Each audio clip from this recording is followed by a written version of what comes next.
ప్రభునందు ప్రియ పరిశుద్ధ దేవుని కుమారులారా, దేవుని కుమార్తెలారా, యేసుక్రీస్తు నామములో మీ అందరికీ వందనాలు, దేవునికి స్తోత్రాలు. ప్రియులారా, ఈరోజు మన పాఠము క్రైస్తవులు అర్పించవలసినటువంటి బలులు, ఆత్మ సంబంధమైన బలుల్లో మూడవ పాఠాన్ని ఈరోజు నేర్చుకుందాం. మూడవ పాఠాన్ని నేర్చుకుందాం. కిందట క్లాసుల్లో 2 పాఠాలు నేర్చుకున్నాం. ఈరోజు మనం మూడో పాఠాన్ని నేర్చుకుందాం. వాక్యాన్ని చూద్దాం ప్రియులారా. హెబ్రీ పత్రిక 13వ అధ్యాయంలో, హెబ్రీ పత్రిక 13వ అధ్యాయము 12వ వచనం నుండి 16వ వచనం వరకు, 15వ వచనం వరకు చదువుదాం. 12 నుండి 15 వచనాలు మనం చదువుదాం. కావున యేసు కూడా తన స్వరక్తము చేత ప్రజలను పరిశుద్ధపరచుటకై గవిని వెలుపట, ఏముందండి అక్కడ?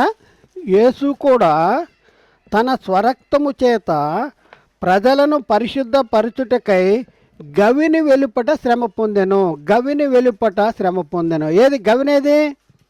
ఏ గవిని? గవిని వెలుపట శ్రమ పొందాను. పట్టణంలోకి వెళ్ళాలంటే గవిని అనేసి ఒక గోడ ఉండి దానికి పెద్ద ప్రవేశం ఉంటుంది. దాన్ని గవిని అంటారు. దాని వెలుపట శ్రమ పొందాడు. పరలోక గవిని వెలుపట యేసుక్రీస్తు శ్రమ పొందాడు. ఆ తర్వాత పరలోకానికి వెళ్ళాడు. గవిని వెలుపట శ్రమ పొందెను. కాబట్టి మనం ఆయన నిందను భరించుచు శిబిరము లోపలికి, ఆయన నిందను భరించుచు శిబిరము వెలుపలికి ఆయన ఎద్దుకు వెళ్ళదుము. మనం ఎక్కడికి వెళ్ళాలంట? శిబిరము వెలుపలికి ఆయన దగ్గరికి వెళ్ళాలి. ఆయన దగ్గరికి వెళ్ళే వాళ్ళు ఏది భరించాలంట? నిందను భరించుచు శిబిరము ఎద్దుకు వెళ్ళాలి. ఎందుకు? నిలువరమైన పట్టణము మనకిక్కడ లేదు కానీ ఉండబోతున్న దానికోసము ఎదురు చూస్తున్నాము. చూడండి, ఇది ఇంపార్టెంట్. మనం దీనికోసం ముందు ఇది అర్థం అవటం కోసం ముందు 2 వచనాలు చదివిపించా. ఏమంటున్నాడు ఇక్కడ? కాబట్టి ఆయన ద్వారా మనము దేవునికి ఎల్లప్పుడూ స్తుతియాగము చేయుదుము. స్తుతియాగము చేయుదుము అంటే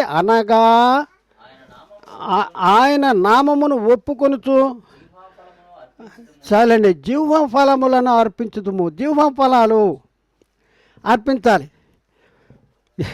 జిహ్వ ఫలాలంటే ఏంటి? జిహ్వ ఫలాలు మనకు తెలిసిన బైబిల్లో కొన్ని ఫలాల గురించి రాయబడిన ఫలాల గురించి మనం చూద్దాం.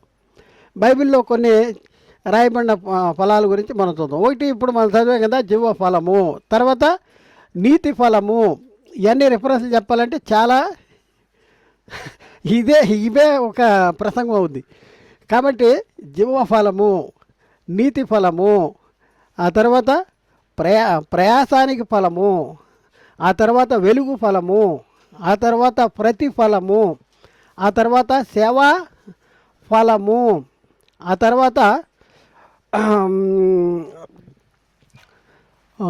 తర్వాత వాగ్దాన ఫలము, ఆ తర్వాత ప్రవర్తన ఫలము, ఆ తర్వాత ప్రథమ ఫలము. ఇవన్నీ మీకు రిఫరెన్స్లు ఇస్తాను, మీకు కావాలంటే ఫార్వర్డ్ చేస్తాను. ఆ తర్వాత మంచి ఫలము, ఆ తర్వాత భూఫలము, ఆ తర్వాత విశ్వాసమునకు ఫలము, ఆ తర్వాత పూర్ణ ఫలము, ఆ తర్వాత రాలిన ఫలాలు, కాయలు రాలిన ఫలాలు, ఆ తర్వాత జీవవృక్ష ఫలాలు, ఆ తర్వాత శరీర సంబంధమైన ఫలాలు. ఇంకా చాలా ఫలాలు ఉన్నాయి. ఇక్కడ మనకి చెప్పింది ఏంటి? ఫలములంటే ఏంటి? ఫలములంటే ఏంటి? ఇది మనకు కావాలి. ఇప్పుడు మనం పరిశీలన చేస్తే ఇక్కడ వెలుగు ఫలము అని అంటాడు. వెలుగు ఫలం అంటే అర్థం ఏంటి? వెలుగుకి ఫలం ఉందా? వెలుగు ఉంది, దానికి ఫలం ఉందా? ఉంటే ఏంటది? ప్రవర్తన ఫలం అంటాడు. ప్రవర్తన ఫలము, ప్రవర్తించిన దానికి పొందే ఫలము ప్రవర్తన ఫలము. వెలుగు ఫలం అంటే ఏంటి? ఎఫ్సి పత్రిక 5:9. ఎఫ్సి పత్రిక 5:9.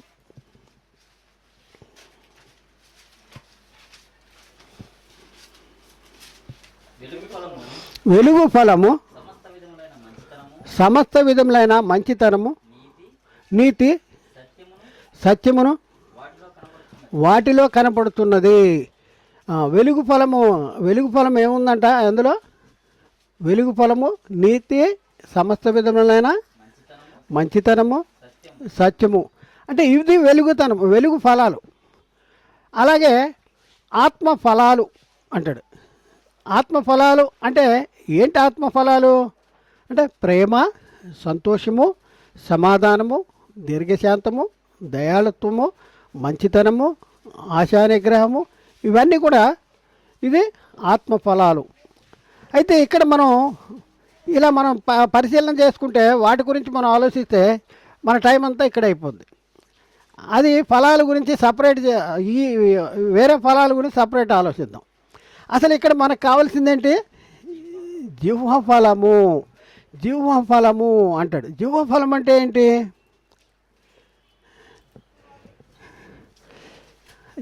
జిహ్వఫలాల్ని అర్పించాలంట. ఏ ఫలాలు అర్పించాలి? మనము భూఫలాన్ని లేకపోతే వృక్ష ఫలాన్ని తీసుకెళ్ళి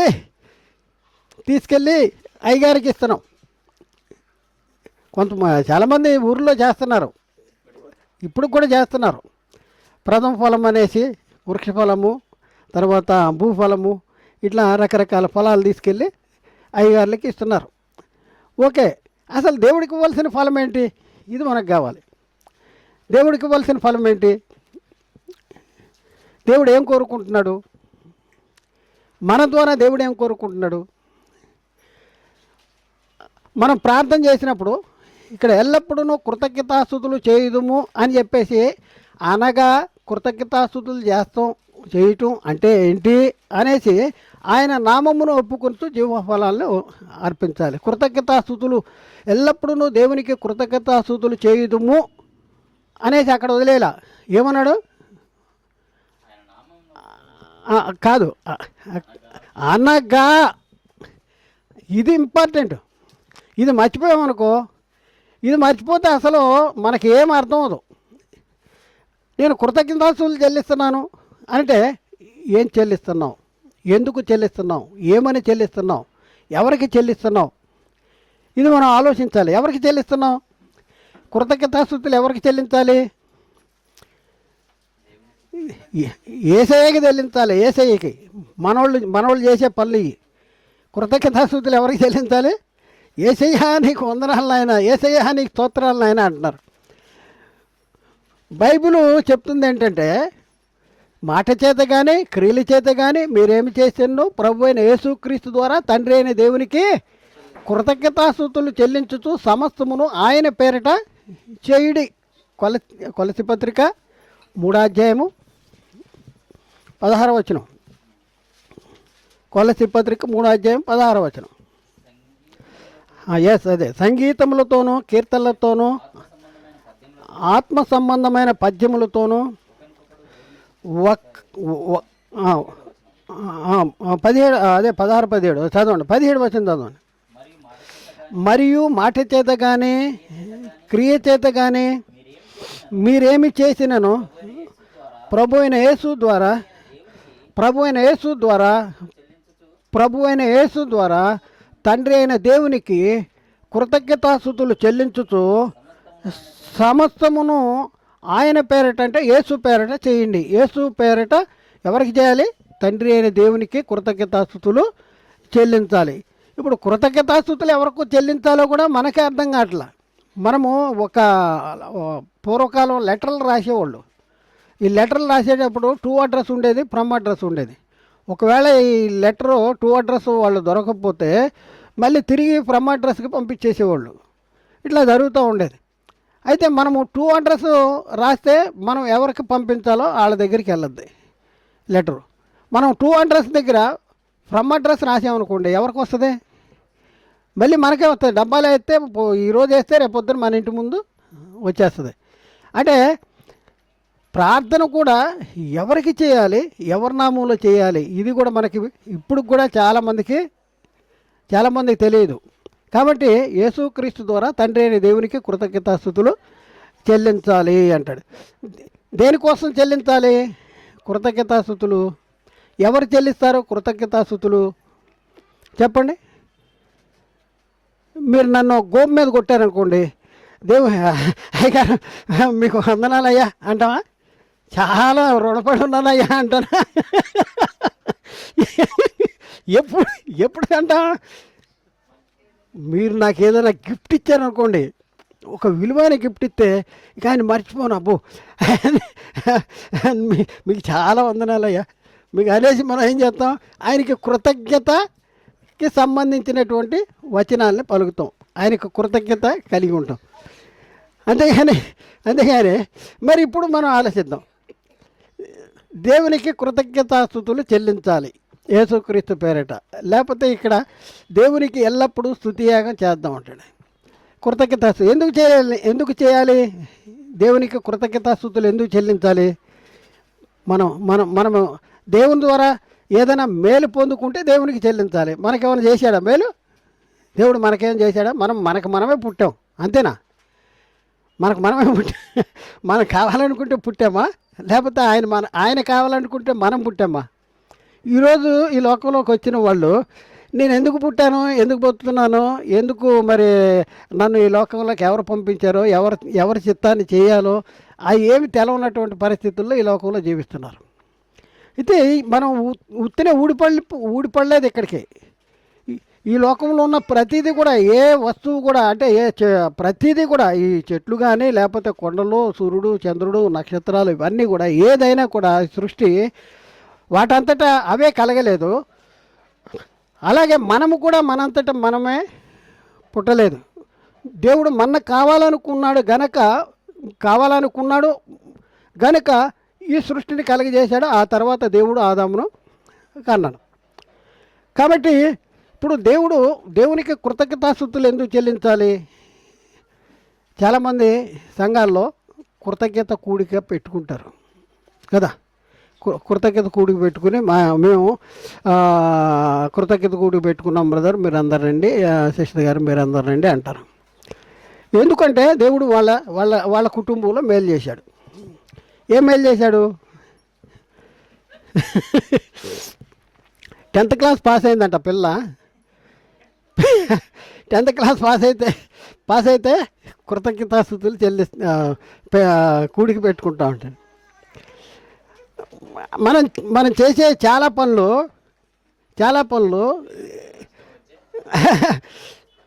దేవునికి విసుగు పుట్టించే పనులు ఇవన్నీ.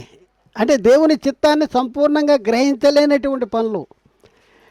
ఇప్పుడు యేసుక్రీస్తుని దేవుడు కలగజేసింది ఈ లోకంలో జీవనము గడపటానిక, లేకపోతే నిత్య జీవం కోసం తన సన్నిధిలో పరిశుద్ధులుగా నిర్దోషులుగా ఉండటం కోసం దేవుడు ఈ లోకంలో పంపించాడా? యేసుక్రీస్తు సెలవులో బలైపోయింది మన కోరికలు, మన శరీర సంబంధమైనటువంటి అవసరతలు ఇవన్నీ తీర్చడానికే యేసుక్రీస్తు సెలవులో బలైపోయాడా? లేకపోతే మన పాపాల నిమిత్తము ఆయన అప్పగించుకొని మనల్ని నీతిమంతులుగా తీర్చడానికి తిరిగి లేచి మనల్ని దేవునితో సమాధాన స్థితి కల్పించి మరి పరలోక పౌరసత్వాన్ని మనకు అనుగ్రహించడానికి యేసుక్రీస్తు లోకాల్లో సెలవులో బలైపోయాడా? దేనికి బలైపోయాడు? 10th క్లాస్ పాస్ అయిపోయారంట, కృతజ్ఞత కూడికి పెట్టాలి. అంటే నేను కాదు అన్నట్ల ఆ సమయంలో ప్రకటించవలసిన వాక్యం కూడా సరైన వాక్యం ప్రకటించాలి. వచ్చిన వాళ్ళకి ఏదో రకంగా కూడికి పెట్టి వచ్చిన వాళ్ళకి వాక్యం ప్రకటించాలి. అది కూడా జరగట్లా. అది కూడా దేవుడు వీళ్ళని ఆశీర్వదించేశాడు, ఇది చేశాడు అంటాడు కదా. వాళ్ళ మెచ్చుకోవాలి. ఒక కూడికి నేను ఇలాగే వెళ్ళాను. 10th క్లాస్ పాస్ అయిపోయిందంట, పిలిచారు నన్ను. పిలిస్తే నేను వాక్యం నాకంటే ముందు ఒక ఆయన వాక్యం చెప్పాడు. నేను 10 రూపాయలు అడిగితే దేవుడు 100 రూపాయలు ఇస్తున్నాడు, నేను 100 అడిగితే దేవుడు 1000 ఇచ్చేస్తున్నాడు అని చెప్పుకుంటా ఆయన చాలా సంగతులు చెప్పాడు. చెప్పిన తర్వాత ఇక నేను లేచి దేవుడు అబ్రాహాముకి చేసిన వాగ్దానం ఏంటి? ఈ లోక సంబంధమైన వాగ్దానం చేశాడా, పరలోక సంబంధమైన వాగ్దానం చేశాడా? దేవుడు అబ్రహాంకి చేసిన వాగ్దానము ఈ కానానేనా, ఈ భూ సంబంధమైందా అంటే ఇక్కడ హెబ్రీ పత్రిక తీసి చెప్పానమాట. అబ్రహాము వాగ్దత్త దేశంలో నివసించుచు గుడారాల్లో నివసించాడు. వాగ్దానానికి వారసులైనటువంటి అబ్రహాం, ఇస్సాకు, యాకోబులు వాగ్దత్త దేశంలో వచ్చి అక్కడ గుడారాల్లోనే నివసించారు. ఏదైనా కట్టుకోవచ్చు కదా మంచిగా, అంటే గుడారాల్లో. ఎందుకయ్యా నువ్వు గుడారాల్లో నివసిస్తున్నావు అని అంటే అక్కడ రాయబడిన మాట ఏంటంటే హెబ్రీ పత్రికలో దేవుడు దేనికి హెబ్రీ పత్రిక 11వ అధ్యాయంలో 10వ వచనం, ఏలైనగా దేవుడు దేనికి శిల్పి నిర్మాణకుడై ఉన్నాడో పునాదులుగా అలా ఆ పట్టణము కొరకు. అదండి, అబ్రాహాము దేనికోసం ఎదురు చూశాడు? పునాదులుగా ఆ పట్టణం కోసం ఎదురు చూశాడు. ఇప్పుడున్న పరిస్థితుల్లో అబ్రాహాముకున్నటువంటి విశ్వాసము కలిగిన వారే క్రీస్తుకి వారసులంట.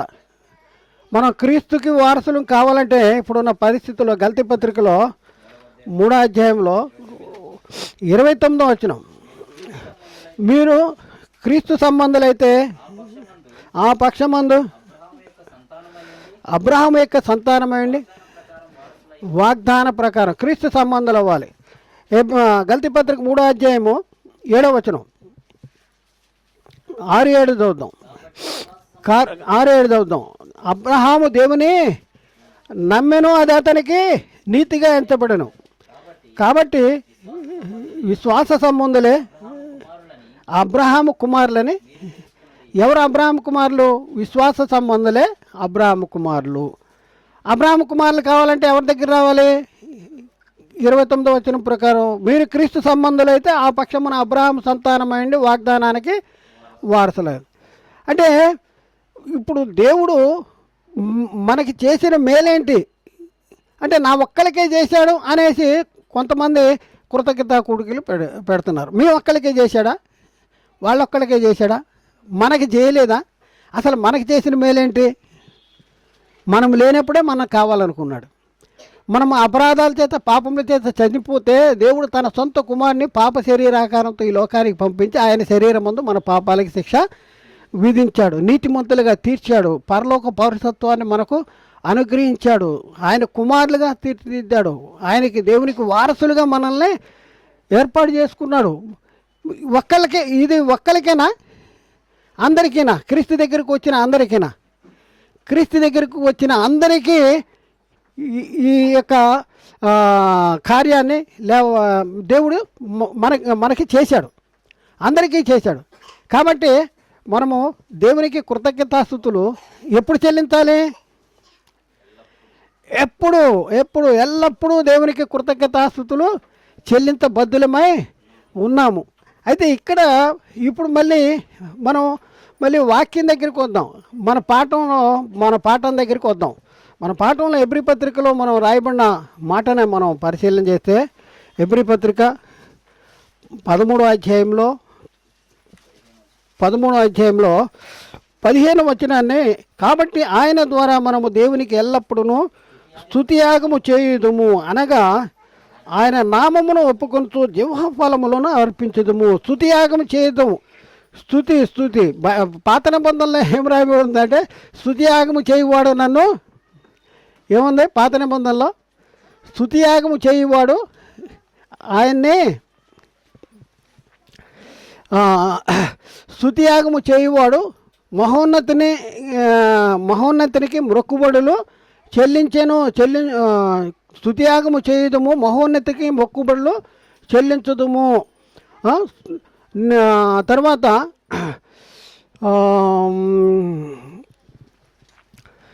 నేను మొక్కుకొని ఉన్నాను, నేను స్తుతియాగము నర్పించేదను. కీర్తన 56:13, కీర్తన 50:14, ఆ తర్వాత ఇర్మియా 33:11.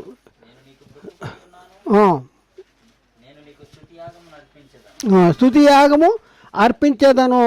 ఆ తర్వాత ఇంకా స్తుతి యాగం అర్పించేవాడు నన్ను మహిమపరుస్తున్నాడు. చూడండి, అక్కడ స్తుతియాగం అర్పించేవాడు నన్ను మహిమపరుస్తున్నాడు అని ఉంది. అంటే స్తుతియాగం అర్పించటం అంటే ఏంటి? ఒకసారి ఆలోచించండి. స్తుతియాగం అర్పించటం అంటే ఏంటి? ఏం చేయాలి స్తుతియాగం అర్పించాలంటే? అనగా అంటాడు, అనగా అనేసి జిహ్వ ఫలాల్ని మనము అర్పించాలంట. జిహ్వ ఫలాలను అర్పించాలి. స్తుతియాగం చేస్తాను నోటితో స్తోత్రం అనేసి హృదయాల దూరంగా ఉంటాం కాదు. మన హృదయంలో ఏదైతే ఉందో మనకి అంటే మనకి ఏదైతే ఇష్టం ఉందో, మనకి ఏదైతే అవసరమో, లేకపోతే మనకి ఏదైతే ఉందో దీన్ని జిహ్వ ఫలాల్ని ఆయనకి అర్పించేసేయాలి. ఆయనకి అర్పించాలి. జిహ్వ ఫలాల్ని మనం ఆయనకి అర్పించాలి. అంతేగాని స్తుతియాగం చేయడమంటే ఆయన దగ్గర నుంచి మనం ఏదో కొంచెం కోరికలు కోరుకుని ఆయన దగ్గర నుంచి పొందటం కాదు. నువ్వు ఏం చేస్తున్నావు? యాగము చేయాలి. స్తుతియాగము చేయాలి. స్తుతియాగము దేవునికి ఎల్లప్పుడూ స్తుతియాగము చేయొచ్చు అనగా ఆయన నామమును ఒప్పుకొనుతూ జిహ్వ ఫలాల్ని అర్పించాలి అంటాడు. జిహ్వ ఫలాల్ని అర్పించాలి. ఏ ఫలాలను అర్పిస్తున్నాం? ఏమైనా అర్పిస్తున్నామా? జిహ్వ ఫలాలంటే అర్థం ఏంటి? నాకు కోరిక ఉంది, నాకు ఇష్టం ఉంది, నాకు ఇది ఉంది. నా జిహ్వ అంటే నా మనసు, నా తలంపు, నాకు నాది, ఇది నేను ఇది కోరుకుంటున్నా అని అంటే దాన్ని ఎవరికి అప్పగించాలంట? జిహ్వ ఫలాల్ని దేవునికి అప్పగించాలి అంటాడు. జిహ్వ ఫలాల్ని యేసుక్రీస్తు ఇది ఎలాగో మనం తెలుసుకుంటానికి నేను అందుకనే 12వ వచనం నుంచి చదివిపించా. ఈ 15వ వచనం అర్థం అవ్వాలంటే 12వ వచనం కాడి నుంచి మనం చదవాలి. మళ్ళీ ఇప్పుడు చూద్దాం చూడండి, 12వ వచనం కాడి నుంచి. అసలు జిహ్వ ఫలాలను అర్పించాలి, స్తుతియాగం చేయాలంటే ఏంటి? జిహ్వ ఫలాలను అర్పించటం అంటే అర్థం ఏంటి అని అంటే, యేసు కూడా తన స్వరక్తము చేత ప్రజలను పరిశుద్ధపరచుటకై గవిని వెలుపట శ్రమ పొందెను. యేసు ఏం చేశాడంట? తన స్వరక్తము చేత ప్రజలను పరిశుద్ధపరచుటకై గవిని వెలుపట శ్రమ పొందెను అని చెప్పి, కాబట్టి మనం ఆయన నిందను భరించుతూ శిబిరము వెలుపలికి ఆయన యొద్దకు వెళ్ళుదము. ఆయన నిందను భరించుతూ ఏం చేయాలి? శిబిరము వెలుపలికి ఆయన దగ్గరికి వెళ్ళాలి. మనం కూడా క్రైస్తవుడు అయిపోయిన తర్వాత నాకు అన్నీ బాగా అయిపోయినాయండి, నాకు ఇల్లు వచ్చేసింది, అవి వచ్చేసింది, ఇవి వచ్చేసింది, చాలా మంచిగా ఉన్నానంటే అది కరెక్ట్ కాదు. ఎందుకంటే ఎవడైనాను క్రైస్తవుడు అయినందువలన శ్రమ అనుభవించిన దానిని బట్టి దేవుని మహిమపరచాలంటాడు. క్రైస్తవుడు అయిన తర్వాత శ్రమలు వస్తాయి. యేసుక్రీస్తు కూడా ఆయన జీవించిన కాలంలో శిష్యులకి చెప్పాడు, లోకము నన్ను ద్వేషించింది, మీరు నన్ను వెంబడిస్తున్నారు కాబట్టి మిమ్మల్ని కూడా ద్వేషిస్తుంది. అపోస్తలుల గురించి కానీ పౌలు గురించి కానీ బైబిల్లో మనం చూస్తే వాళ్ళని ప్రేమించిన దాఖలాలు లేవు. మరి వాళ్ళందరూ కూడా చాలామంది హతసాక్షులుగా అయిపోయారు, శ్రమలు పడ్డారు, కష్టాలు పడ్డారు. పౌలు చెప్తున్నాడు, మనం అనేక శ్రమలు పడి దేవుని రాజ్యంలో ప్రవేశించాలి అనేసి చెప్తా ఉన్నాడు. కాబట్టి శ్రమ ఓర్పు పరీక్ష నిరీక్షణ కలిగించిన ఎరిగి శ్రమల్లో మహానంద పడాలి. శోధన సహించువాడుదన్నిడా, శోధన రానివాడుదన్నిడా? శోధన సహించువాడుదన్నిడు. అతడు శోధనలో నిలిచిన వాడే ప్రభు తనకు వాగ్దానం చేసినటువంటి జీవకిరీటాన్ని పొందుతాడు అనేసి రాయబడింది. కాబట్టి ఇక్కడ మనం చూస్తే యేసు తన స్వరక్తము చేత ప్రజలను పరిశుద్ధపరచుటకై గవిని వెలుపడి శ్రమ పొందెను అన్నాడు. మరి మనం ఆయన నిందను భరించుతూ ఏమనుంది? యేసు కూడా తన స్వరక్తం చేత ప్రజలను పరిశుద్ధపరచుటకే గవిని వెలుపట శ్రమ పొందెను. ఈ గవిని వెలుపట శ్రమ పొందెను అనేది అర్థమైందా? గవిని వెలుపట శ్రమ పొందిన అనేది అర్థమైందా? ఇప్పుడు పట్టణంలో ఉంటుంది, ఒక పట్టణం ఉందనుకోండి, పట్టణానికి ఒక గవిని ఉంటుంది, అంటే ఒక ఈ ద్వారం. ఆ గవిని వెలుపట శ్రమ పొందాడు అంటాడు. అంటే యేసు ఈ గవిని వెలుపట శ్రమ పొందాల, ఈ పట్టణం గవిని, పరలోక పట్టణము గవిని వెలుపట శ్రమ పొందాడు, పొంది పట్టణంలో ప్రవేశించాడు. మనము కూడా ఏం చేయాలంట?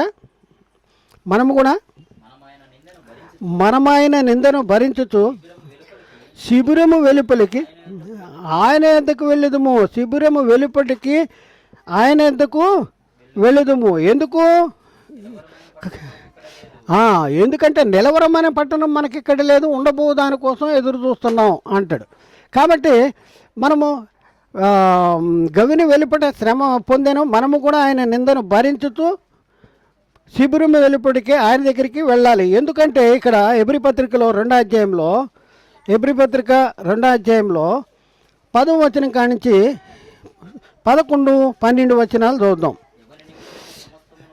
చూడండి, ఎవని నిమిత్తమును సమస్తమును ఉన్నవో,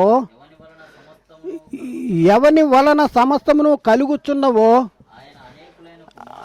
ఆయన అనేకులైన కుమారులను మహిమకు తెచ్చుతుండగా వారి రక్షణకర్తను శ్రమల ద్వారా సంపూర్ణునిగా చేయుట ఆయనకి తగును. ఎవరికి? దేవునికి తగునుదంట. దేవునికి తగును. ఎవరిని శ్రమల ద్వారా సంపూర్ణంగా చేయుట దేవునికి తగును అంటే కాదు, అంటే యేసుక్రీస్తుని ఎవని నిమిత్తము సమస్తమును ఉన్నవో, ఎవని వలన సమస్తమును కలుగుతున్నవో ఆయన అనేకులైన కుమారులను మహిమకు తెచ్చుట. అనేకులైన కుమారులకు మహిమ తేవాలంటే యేసుక్రీస్తుని ఏం చేయాల్సి వచ్చింది?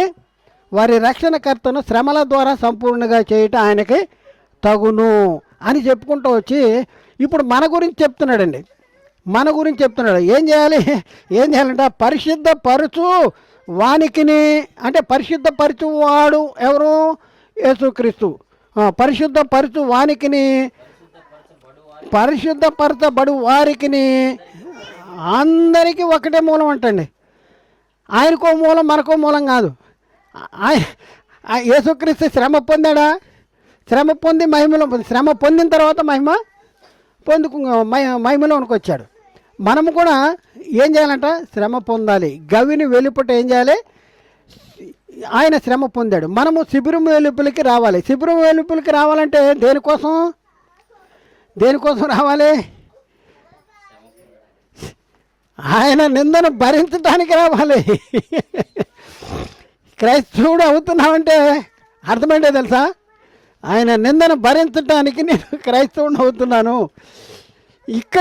ఇక్కడ నిందను భరిస్తే ఆయన ఎక్కడికి వెళ్ళాడు? మళ్ళీ శ్రమ పొంది శ్రమల ద్వారా సంపూర్ణంగా తీర్చిదిద్దాం. మనము కూడా శ్రమల ద్వారా సంపూర్ణంగా తీర్చిదిద్దబడి మనము కూడా క్రీస్తుకి వారసులు అవుతాం. మనం క్రీస్తుకు వారసులు అవుతాం. చూద్దాం చూడండి, రోమాపత్రిక 8వ అధ్యాయంలో, రోమాపత్రిక 8వ అధ్యాయము 16, 17 వచనాలు చూడండి, గమనించండి. మనము దేవుని పిల్లలమని ఆత్మ తానే మన ఆత్మతో కూడా సాక్ష్యం ఇస్తున్నాడు. మనము పిల్లలమైతే వారసులము, అనగా దేవుని వారసులము. సరిపోయిందా? సంకలు కొట్టుకుందామా? మనము పిల్లలమైతే వారసులము, అనగా దేవునికి వారసులము. ఎప్పుడవుతావు దేవునికి వారసుడు? కింద రాశాడు అక్కడ. ఎప్పుడవుతావు దేవునికి వారసులు? క్రీస్తుతో కూడా నువ్వు మహిమ పొందాలంటే పొందుటకు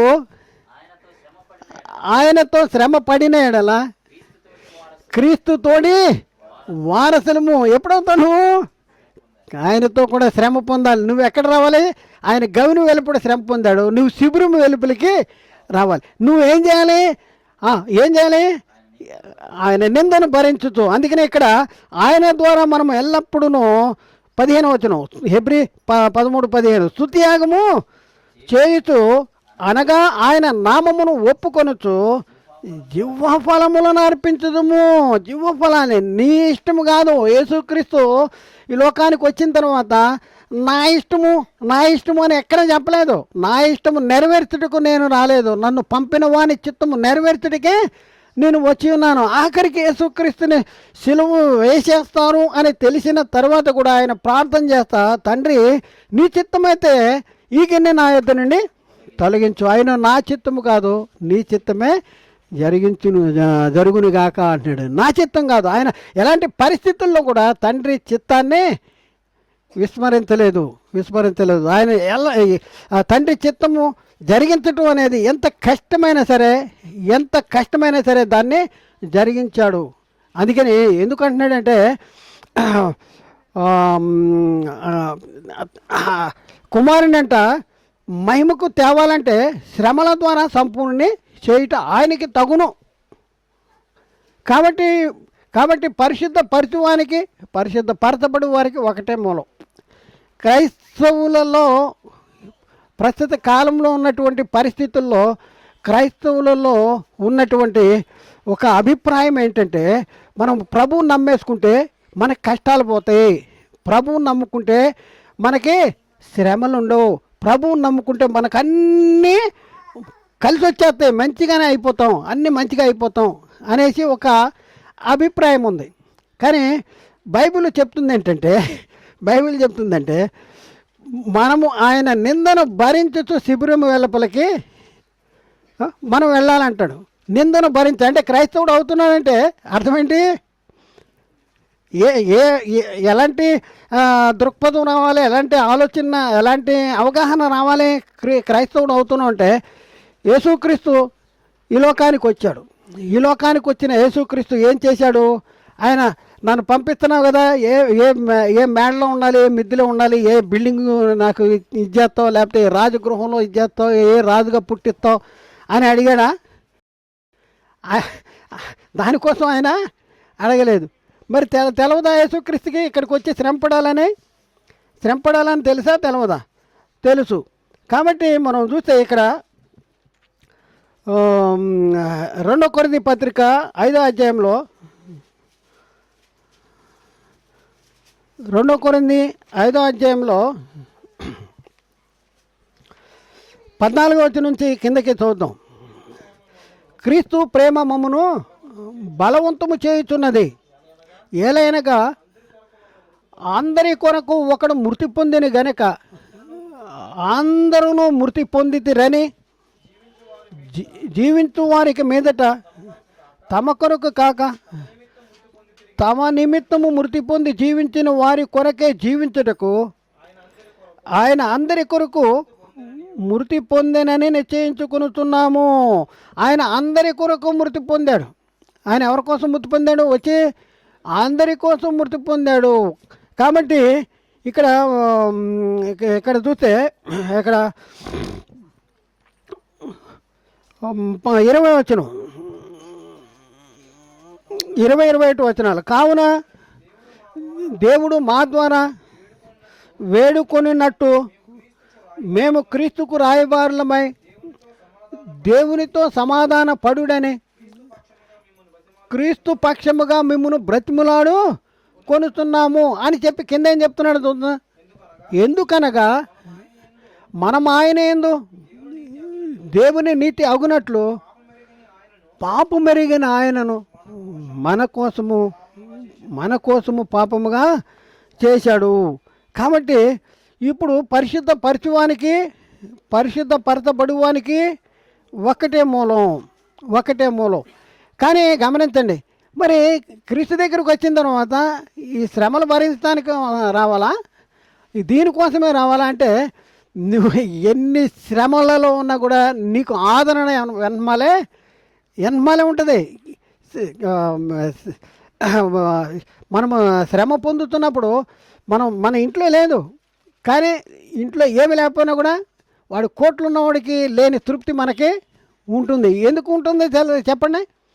మనకెందుకు ఉంటుంది తృప్తి, ఆనందము, సంతోషము? తిన్నా తినకపోయినా, ఉన్నా లేకపోయినా ఎందుకుంటుంది? కోట్లు ఉన్నాడు, కార్ల మీద తిరుగుతున్నాడు, బిల్డింగులు ఉన్నాయి, మనం చిన్న పూరి గుడిసె, మనకేమీ లేదు, ఆ రోజుకి ఆ రోజే తింటున్నాము, అలాంటి పరిస్థితుల్లో ఉన్నాము. ఇప్పుడు వాడిని చూసి అబ్బో అనేసి మనం మచ్చరపడాలా, లేకపోతే నేను వాడికంటే గొప్పోడిని, నేను వాడికి అనేసి మనం అనుకోవాలా? నిజంగానేనా వాళ్ళకంటే గొప్పోళ్ళమా? క్రీస్తులో లేని వాళ్ళకంటే క్రీస్తును కలిగి ఉన్న మనము గొప్పోళ్ళం. ఎందుకంటే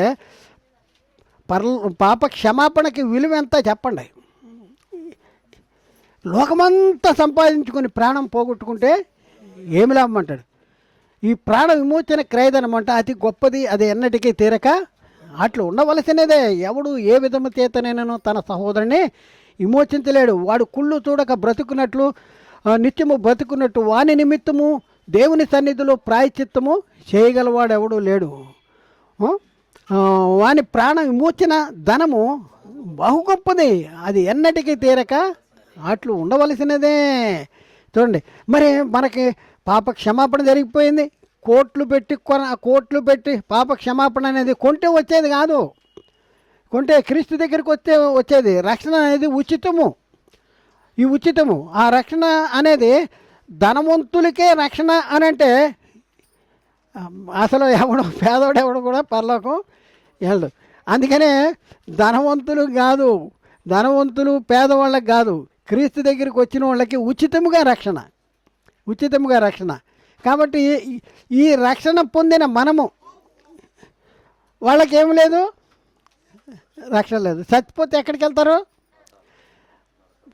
ధనవంతుడు చనిపోయి పాతి పెట్టబడినప్పుడు అతడు పాతాళంలో బాధపడు. మనము చనిపోతే ఎక్కడికి వెళ్తాము? పరదేశికి వెళ్తాము. ఆ తర్వాత యేసుక్రీస్తు వచ్చినప్పుడు పరలోకానికి వెళ్తాం. అంతేగాని కాబట్టి ఇప్పుడు ఎవరు గొప్పవాళ్ళు చెప్పండి? ఎవరు ధనవంతులు? మనం ధనవంతులమా, వాళ్ళు ధనవంతులు? ఈ అవగాహన మనకు ఉండాలి. నేను ఆడికంటే గొప్పోడిని. చూడండి, ఆడికంటే గొప్పడు, ఒకరికంటే ఒకడు గొప్పడు అనుకోండి. గొప్పడు ఏం చేస్తాడు చెప్పండి? అంటాడు, ఆ టీవీ చూపిస్తాడు. మనం గొప్పవాళ్ళం అంటే ఇంట్లో లేవు అనేసి దానికోసం ఆలోచిస్తావా? లేకపోతే నేను ఆడికంటే గొప్పవాడిని, నాకు రక్షణ ఉంది, పాప క్షమాపణ ఉంది, నిత్య జీవం ఉంది అనేసి నువ్వు ధైర్యంగా మరి ఉంటామా? ఎలా ఉంటాను చెప్పండి? ఎప్పుడు ఉండగలం చెప్పండి? ఇలా ఎప్పుడు ఉండగలం? నేను వాళ్ళకంటే గొప్పవాడిని అనే ఒక నిశ్చయిత అనేది మనకి ఎప్పుడు వస్తుంది? ఎప్పుడు వస్తుందంటే దేవుడు యేసుక్రీస్తు ద్వారా మనకి చేసినటువంటి ఆ విమోచనకి యొక్క విలువను మనం తెలుసుకోగలిగినప్పుడు, ఆ విమోచనలోనికి మనం వచ్చాము అనేసి మనం తెలుసుకున్నప్పుడు. కొంతమంది ఏం చేస్తారంటే భోజనాలు చేయాలంటే కొంతమంది ఊరు వెళ్ళిపోవాలంటే మొదటి పంక్తిలో కూర్చోవాలంటే జనాలు చాలా రద్దీగా ఉన్నారు. ఈయన ఇటు దోసుకుని చివరాఖరికి వచ్చేసి బెంచ్ మీద కూర్చుంటాడు. అబ్బా అంటే నాకు దొరుకుద్ది అనేది సమాధాన పడుతుంటాడు. ఎందుకు సమాధాన పడుతున్నాడు? నేను కూర్చున్నాను, నాకు పెడతారు, నేను తింటా, వెళ్ళిపోతా. వీళ్ళందరికంటే ఇప్పుడు మనకు ఆ నిశ్చయిత ఉందా? అమ్మ నేను రక్షణలోకి వచ్చేసా, నేను బాప్తిజం తీసుకున్నా, బైబిల్ చెప్పిన బాప్తిజం తీసుకున్నా అనేసి వచ్చిన తర్వాత మనకి ఎలాంటి నెమ్మది ఉంటుంది, సమాధానం ఉంటుంది. ఇట్లాగే మన దగ్గర ఒక బ్రదరు మన క్లాస్ విన్న తర్వాత ఆయన అప్పుడే 10 అయిపోయింది. 10 అయిపోతే ఆయన అందరూ వెళ్ళిపోయారు, ఆయన ఒక్కడే ఉండిపోయాడు. ఏంటి అని అడిగితే ఆయన అంటాడు, అయ్యగారు నాకు బాప్తిజం కావాలన్నాడు. ఏంటంటే సమాధానం లేదు. మరి ఇంటికి వెళ్ళు, రేపొద్దున రా అన్న. నో నాకు సమాధానం లేదు.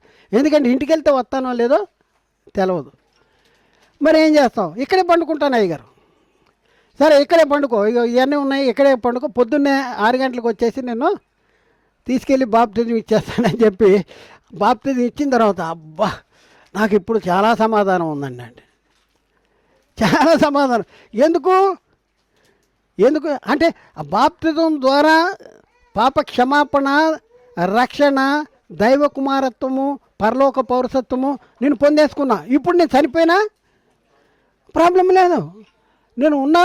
నేను బతికున్నా చనిపోయినా అంటే నేను జీవించినను మృతి పొందినను నా కోసం యేసుక్రీస్తు మృతి పొంది తిరిగి లేచాడు. కాబట్టి నేను బతికున్నా ఆయన వాడినే, చనిపోయినా ఆయన.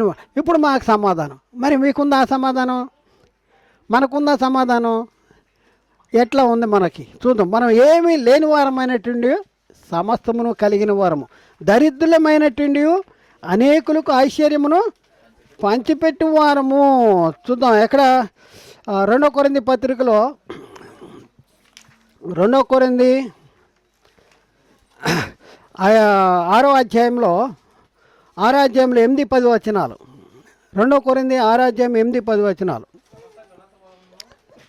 సమస్త ఘనత వలనను సుకీర్తి దుష్కీర్తి వలనను దేవుని పరిచారకులమై ఉండి అన్ని స్థితులలో మమ్మును మేమే మెప్పించుకొనుచున్నాము. మేము మోసగాండ్రమైనట్టుండి సత్యవంతులము. చూడండి, ఈ లోకము ఏమంటుందో మోసగాళ్ళు అంటుంది, అయినా మేము సత్యవంతులము, తెలియబడని వారం అయినట్లుండి ఈ లోకము బహుగా తెలియబడిన వారము, చనిపోవుచున్న వారం అయినట్లుండి ఇదిగో బ్రతుకుచున్న వారము, శిక్షింపబడిన వారం అయినట్లుండి చంపబడని వారము, దుఃఖపడిన వారమైనట్లుండి ఎల్లప్పుడూ సంతోషించు వారము.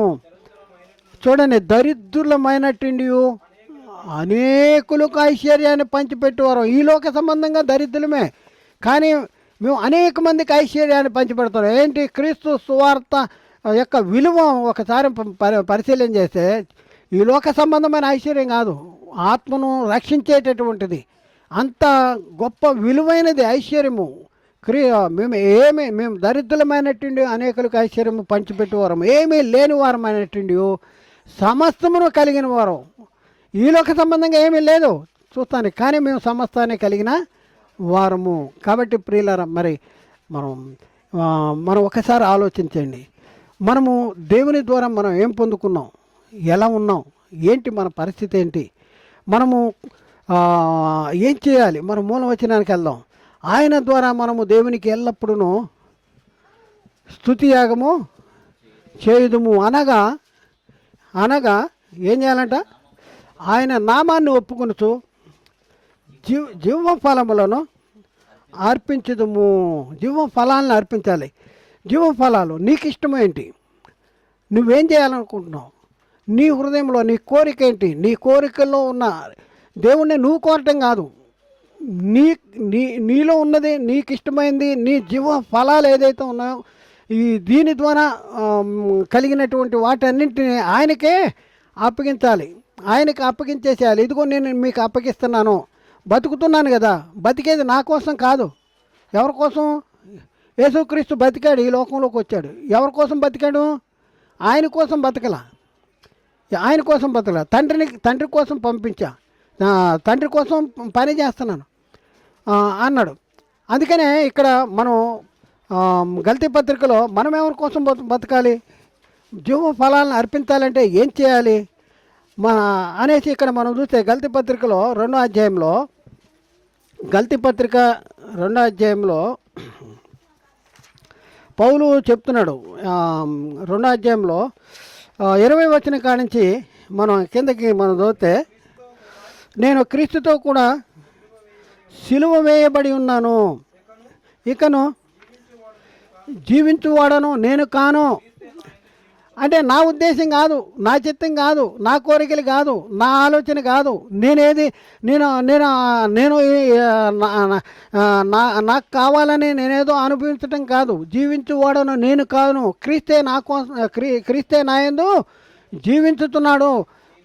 నేనిప్పుడు శరీరమందు జీవించుతున్న జీవితము నన్ను ప్రేమించి నా కొరకు తన్ను తాను అప్పగించుకున్న దేవుని కుమారుని అందలి విశ్వాసము వలననే జీవిస్తున్నాను.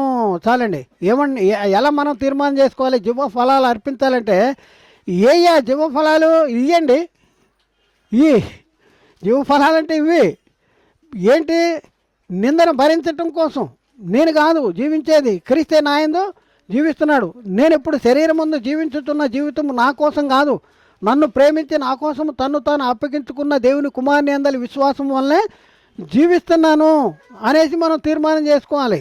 శుద్ధియాగం చేస్తామంటే స్తోత్రం స్తోత్రం స్తోత్రం స్తోత్రం అని చేతులు ఎట్టేసి ఓ లొల్లి చేస్తాం కాదు.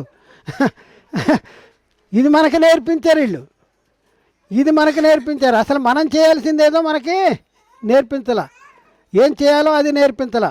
ఆఖరి మాట చదివి ముగిద్దాం. 2 కొరింథీ పత్రికలో 5వ అధ్యాయంలో 15వ వచనం. 2 కొరింథీ 5:15.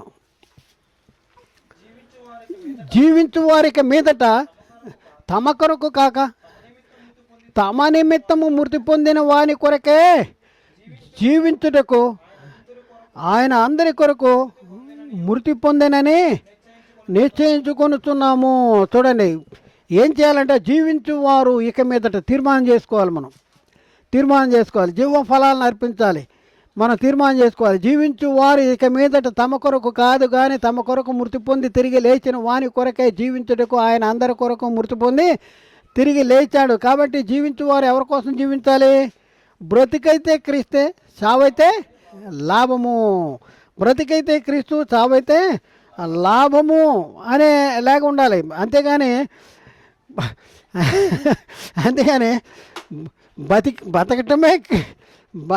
బతకటమే లాభము అనేది కాదు. బతకటమే లాభం అనేది, బ్రతికైతే క్రీస్తే, చావైతే లాభము అనేసి ఒక దృక్పథం మనకి రావాలి. అది కాబట్టి నేను, నాది, నా ఇష్టము, నా చిత్తము, నాకు ఇది కావాలి, ఇది కాదు మనం ఇప్పుడు కోరుకునేది. క్రీస్తు నాయందు జీవిస్తున్నాడు, ఆయన చిత్తం ఏమైందో మనం పరిశీలన చేయాలి. క్రీస్తు చిత్తం ఏంటి, దేవుని చిత్తం ఏంటి, ఇవన్నీ మనం పరిశీలన చేయాలి. పరిశీలన చేసి ఆయన చిత్త ప్రకారము మనం ఏం చేయాలి? నడుచుకోవాలి. అలా నడుచుకుంటాము అనేదే జీవఫలాల్ని అర్పించటము. అలా నడుచుకుంటాము అనేదే దేవునికి ఎల్లప్పుడూ స్తుతియాగము చేయదము అనగా ఆయన నామమును ఒప్పుకొనుచు జీవఫలాల్ని అర్పించదము అంటాడు.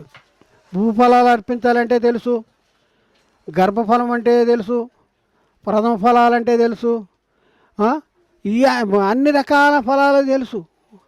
కానీ ఇక్కడ మనకు వచ్చేటప్పటికి జీవ ఫలాలు అర్పించాలంటే ఎక్కడ ఉన్నాయి, ఎక్కడ కోసుకొద్దాం, ఏం చేద్దాం? నీలోనే ఉన్నాయి, నీలో ఉండేది నీ జీవ.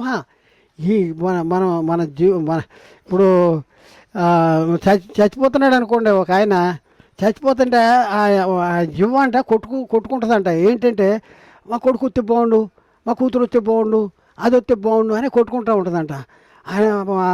అది అట్లా అనమాట. అట్లాగే మనం దేన్ని కోరుకోవాలి, ఏం చేయాలి? తండ్రి నాకు ఇంకొక రోజు నాకు ఆయుష్ పెంచు, ఈరోజు ఈ ఇంకొక రోజులో నేను చేయాల్సింది కొంతవరకైనా చేస్తాను, ఇంకో రోజు నాకు పెంచు. ఎందుకు పెంచాలి మనకు ఆయుష్? ఆయన పని ఏదో, ఆయన చిత్తం ఏదో. నా కోరికలు నెరవేర్చుకుంటాం కాదు, నా జీవ ఫలాల్ని, నా ఫలాల్ని నా కోసము వాడుకుంటాం కాదు, దేవుని కోసం. ఏదైతే నా కోరికలు ఉన్నాయో అవన్నీ దేవుని పని కోసము, క్రీస్తు పని కోసము అనేసి మనం ఏం చేయాలి? ఆరాటపడాలి. పని చేయటానికి ఆరాటపడాలి.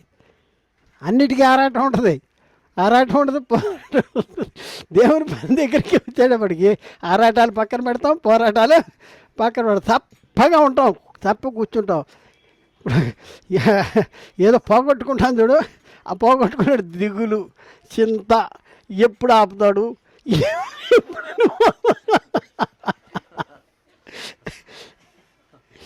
సంతోషం, ఆనందం, ఉల్లాసం, గంతులు వేయాలి. మనకున్న మహిమ ఏంటో మనం తెలుసుకున్నప్పుడు నాదేం లేదు అంతా నీకే.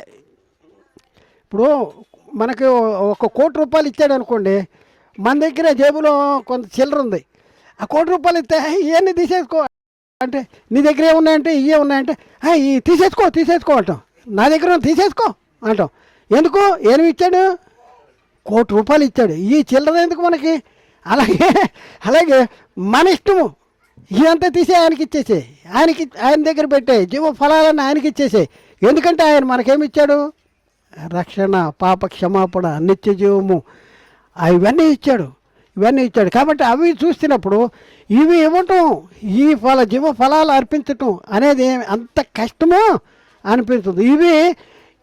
అవి ఎప్పుడు చూడగలమంటే మనోనేత్రాలు తెరవబడాలి. మనోనేత్రాలు తెరవబడాలంటే తీసుకున్న బాప్తిదాలు సరైనగా ఉండాలి. బాప్తిదాలు సరైనగా తీసుకోకపోతే కొత్తగా జన్మించటం ఉండదు. కొత్తగా జన్మించకపోతే దేవుని వల్ల మనకు దయచేయబడిన వాటిని మనకి తెలవదు, మనకి అర్థం కాదు. ఎందుకు వస్తున్నామంటే ఏదో అట్లా వచ్చేస్తున్నాం, కూర్చుంటున్నాం, పాట పాడుతున్నాం, భయం చేస్తున్నాం, చందాలు వేస్తున్నాం, ఏదో అయ్యగారు ఏది చెప్తే వింటున్నాం, వెళ్ళిపోతున్నాం. ఇంతవరకే ఉంటుంది. ఇది ఒక ఆచారము, ఒక క్రమము, ఈ పద్ధతిగానే ఉంటుంది. కానీ వాస్తవంగా దాన్ని మనం జీర్ణించుకుని ఆ మహిమను మనం పొందుకున్నామని మన హృదయంలో వాటిని చేసుకుని ఇంత మహిమ, ఇంత మహిమకి నేను ఎప్పుడు వెళ్ళిపోవాలి? ఆ మహిమ పొందాలంటే ఆ మహిమ పొందడానికి ఎప్పుడు వెళ్ళిపోవాలి? అద్దింట్లో ఉన్నాడు, అదే చిన్న గుడిసెలో ఉన్నాడు. అద్దింట్లో పెద్ద మేడ కట్టుకుంటున్నాడు. మేడ కట్టుకుంటే ఈ ఇల్లు ఖాళీ చేయాలంటే, ఈ గుడిసె ఖాళీ చేయాలంటే బాధపడతాడా? ఎప్పుడు వెళ్ళిపోవాలి ఆ పెద్ద మేడలోకి అని అనుకుంటాడు. కాబట్టి మనం ఏం చేయాలి?